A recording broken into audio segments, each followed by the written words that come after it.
Un brushing pour cheveux longs qui tient une semaine. Oui, une semaine. Je vous montre ça. On va avoir besoin d'un sèche-cheveux, d'une brosse épaisse, d'une brosse un peu moins épaisse pour la mèche si vous en avez une, et un penny. Let's go! Et j'allais oublier mon huile Elseve extraordinaire, c'est clairement la meilleure. On n'en abuse pas, un peu sur les longueurs, je vous montre ça.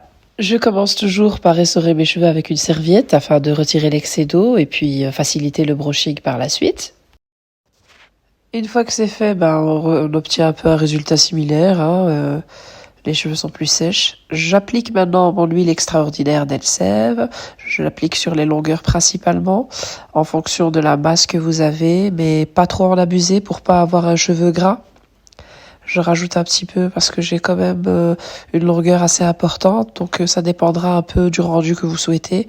Moi, j'aime pas personnellement avoir un ressenti de cheveux lourds ou gras, donc je m'arrête là. L'étape suivante, c'est de démêler, vraiment bien démêler ses cheveux pour éviter de casser le cheveu pendant le brushing. Et puis ça le rend surtout plus fluide, donc ça nous évite de nous arrêter toutes les secondes pour peigner ses cheveux.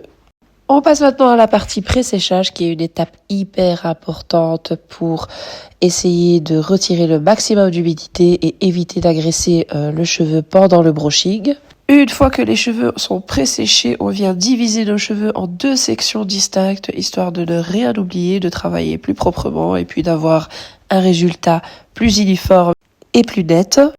Je commence toujours par la base des cheveux et je prends une petite mèche pour commencer. On remontera progressivement en prenant des mèches un peu plus importantes. Donc je mets de l'autre côté mes cheveux qui sont pas encore peignés, je les attache avec un élastique ou avec une pince, c'est aussi bon si vous avez. J'utiliserai la brosse la plus épaisse pour mon brushing, je garderai la brosse la plus fine uniquement pour les retouches et la mèche. Je place la brosse au-dessus de la mèche et j'enroule légèrement les cheveux. Je placerai le sèche-cheveux par le dessus et je sèche cette fois-ci en plaçant la brosse sous la mèche. Et de nouveau, on opère de cette manière à 2 reprises.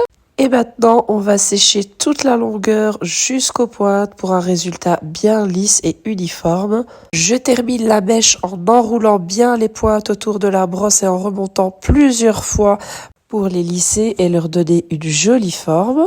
Et on refait cette opération à 2 reprises de nouveau. Et j'applique cette méthode sur l'ensemble des mèches qu'il me reste. Comme vous pouvez le voir, j'ai un résultat doux, soyeux et on en parle de cette brillance, mais c'est tellement waouh. Je passe maintenant à la frange et pour ça, je vais avoir besoin de la brosse la moins épaisse pour mieux contrôler le volume et travailler en précision.